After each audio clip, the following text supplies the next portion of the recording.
여러분, 지금 4차 재난지원금을 선거 전에 준다면서 국회에서 추경을 엄청 빨리 통과를 시켰죠. 1차 추경입니다. 1차 추경. 전체적으로는 4차 재난지원금이 20조 7천억 원에 이릅니다. 엄청난 돈이에요. 추경한 것만 14조 5천억 원이었습니다. 그런데 이제 막 통과해서 이달 28일이니까 29일부터라 그랬죠. 29일부터니까 내일부터네요.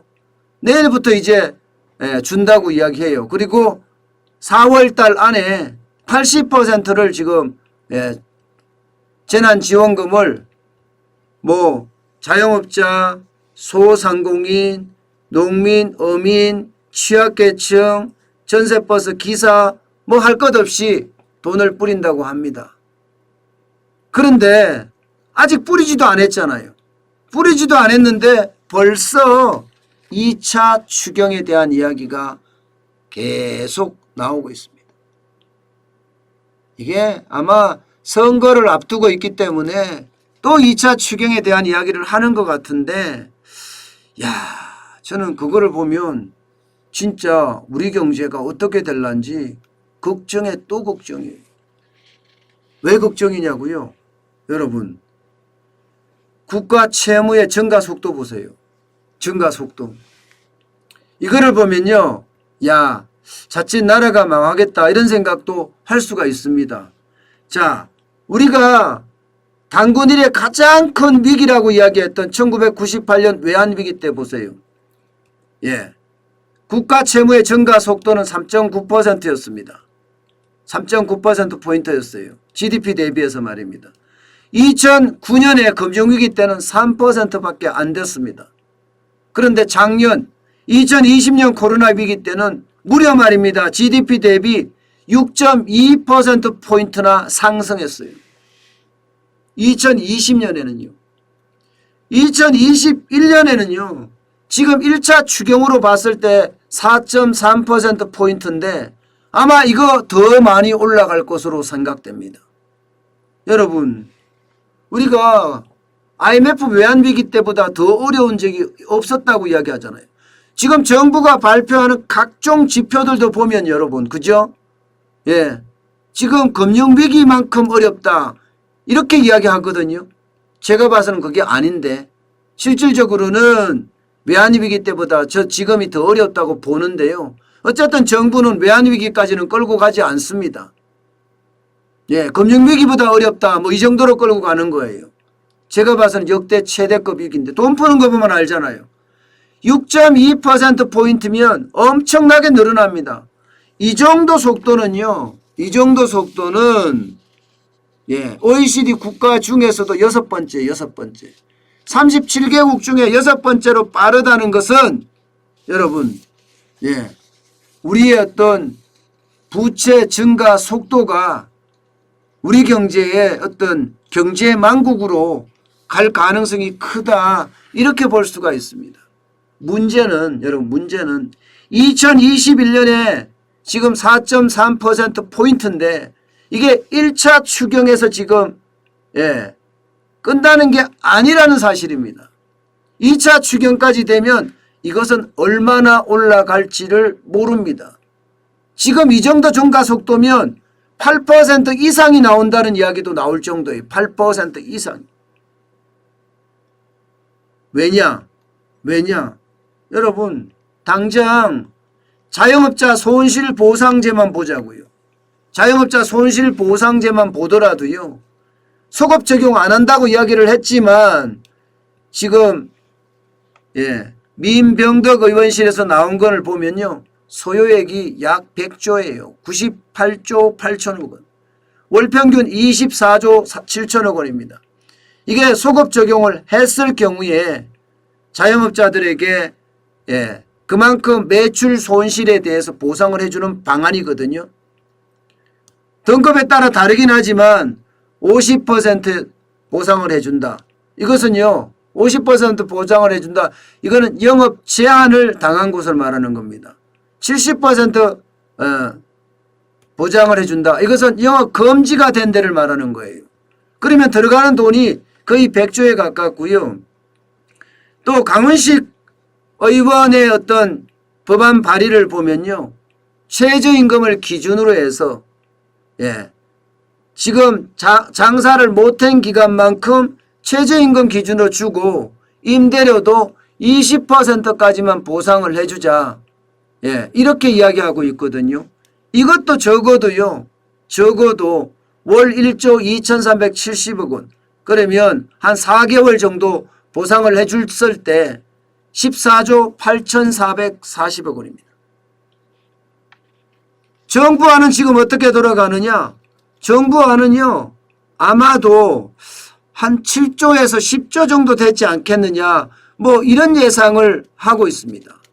왜냐하면요.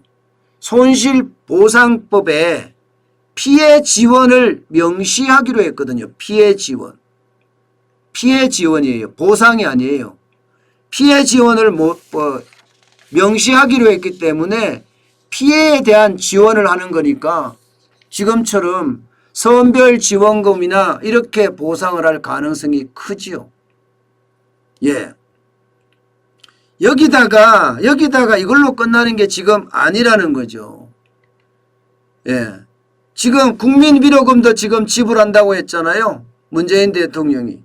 국민위로금이면 전 국민에게 주겠다는 거잖아요. 전 국민에게 주겠다고 하면 여러분 보세요. 1차 재난지원금이 전 국민에게 줬습니다. 4인 가족 기준으로 100만 원 줬습니다. 그때 들어간 돈이 14조 3천억 원입니다. 그러면 자영업자 손실보상에 10조 이상, 그죠? 그 다음에 전국민 위로금으로 10조 이상 이렇게 들어가면 적어도 또 20조 이상을 추경을 하겠다 이런 얘기예요. 자영업자 손실보상법이 7월 1일부터 적용이 된다고 했거든요. 7월 1일부터. 그러면 지금 아무리 늦어도 5월까지는 작업이 들어가야 되는데요. 5월까지는. 5월에는 들어가야지 이제 7월 1일부터 준비가 될 거 아닙니까?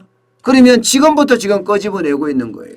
그래서 추경한다 이렇게 지금 이야기하고 있습니다.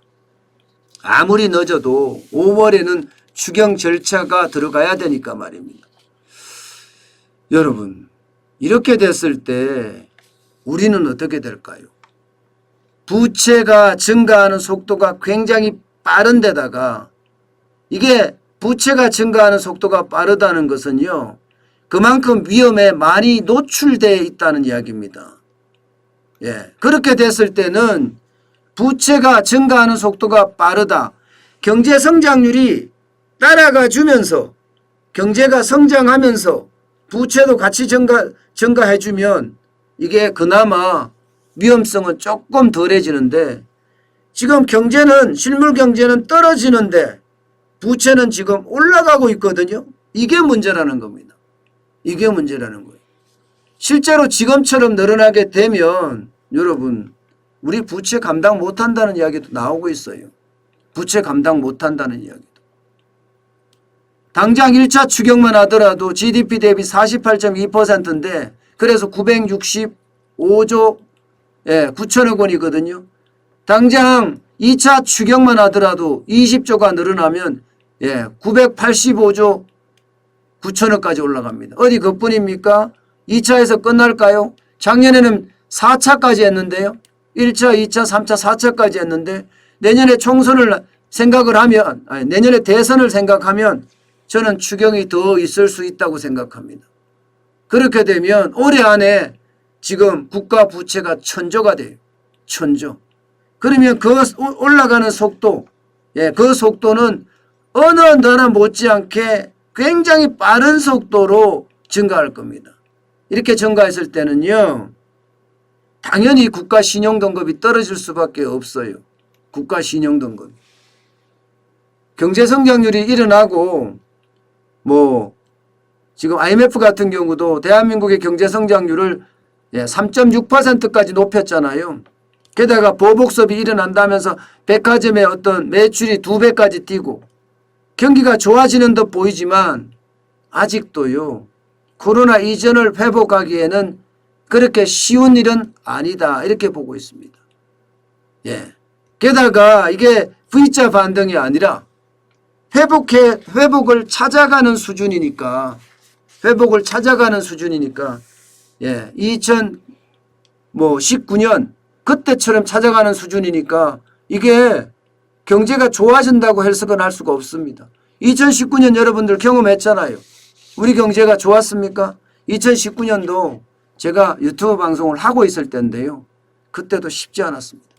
국밥집을 하면서도 제가 실물 경제를 직접 느껴봤습니다만은 최저임금이 워낙 많이 올라서 주 52시간제가 도입되면서 이게 회식업들을 안 해요. 게다가 장사가 그만큼 안 됐다는 뜻이거든요. 이게 회식을 하면 회식하는 자체가 주 52시간제 안에 들어가기 때문에 기업들 입장에서는 물론 안 들어갈 수도 있죠. 말을 어떻게 하느냐. 이게 노동부의 심판을 받아야 될 일이니까. 여기에서 만약에 회식하면서 업무에 관련된 이야기를 한다. 그러면 노동시간에 들어갑니다. 그러니 기업들 입장에서는 웬만하면 돈 쓰면서 회식하지 말자는 주의예요. 돈 쓰면서. 그만큼 여러분 바닥경제에는 엄청 영향을 많이 미쳤거든요. 저는 결국 이렇게 계속 가게 되면요. 국가 부채는 점점 늘어나게 되고 거기에 대해서 신용등급이 하락하게 되면 기업들에게는 더 큰 재난이 닥치지 않을까. 전 그렇게 생각을 해요. 가능성이 굉장히 커지고 있습니다. 인플레이션에 대한 우려와 또 금리 인상에 대한 우려 이런 것들이 겹치면서 지금 신흥국에는 외국 자금들이 지금 빠져나가고 있거든요.